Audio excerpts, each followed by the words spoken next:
good morning, or whatever time of day it is for you. Welcome to episode 4, Discipline, the Gift You Gave Yourself, part 2. Hi, gorgeous. So as a recap, yesterday we talked about the root word of disciple, in Latin meaning one who learns, aka a student. And we talked about how becoming better students of our own reactions and patterns can help us. And I can't overemphasize how important it is. My cat's over here making some noise. To learn how to be responsive to our emotions versus being reactive to them. It's like if we learn that skill, it's almost game over. We're an ascended master. And as for me, I'm still working on it, but it's a lifelong commitment to become responsive instead of reactive to myself and towards others. And what about the word discipline? Well, that means being a good disciple, aka a good student of whatever it is that you're learning. And in our case, how to be happy. It means, drum roll, applying what we learn. And that's the tricky part, right?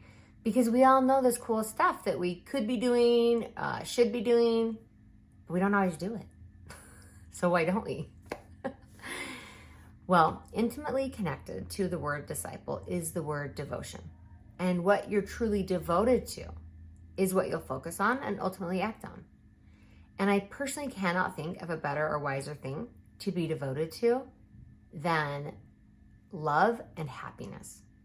In the Bible, it says that God is love.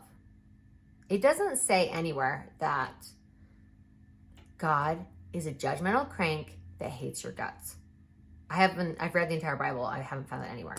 So, although lots of us have wondered.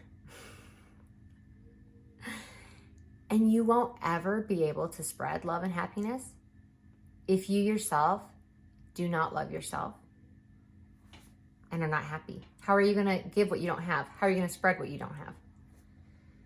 So do you see how unselfish this inner work is? Do you see how devoting yourself to this work is the kindest thing that you can do for yourself?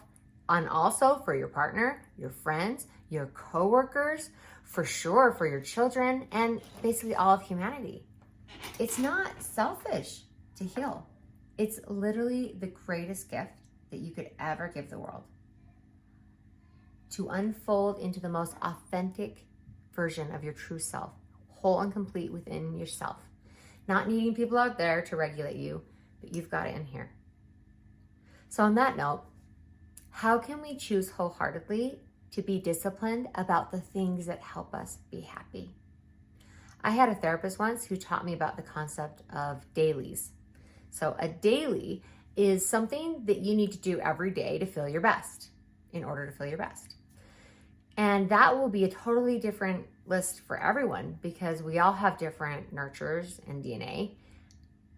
Different natures, DNA, and different nurture, aka how we were raised. And so we have different backgrounds and cultural heritages. So the things that make us happy are going to be different. The things that support our mental health might be slightly different. But I'll tell you what my dailies are. One is daily meditation. If I skip even a single day, I just feel off. It affects me.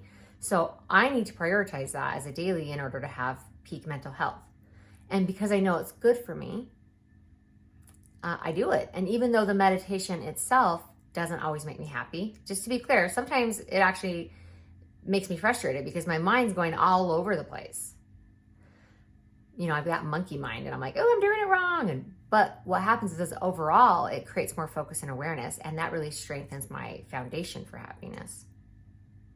So just so you know, sometimes the dailies can be tough, but they build up your happiness over time. It facilitates you feeling good. I use an app called Insight Timer for my meditations. It's totally free. And there's also a really great app called Calm that's an annual subscription, but it has really good guided meditations. I like to use that one with my kids because they're really kid-friendly. We do a 10-minute meditation as a family.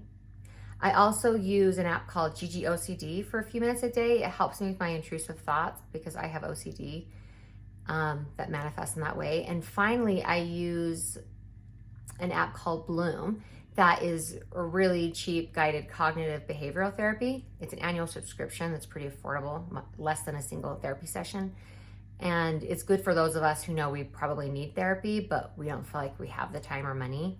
I only use that for 5 or 10 minutes a day.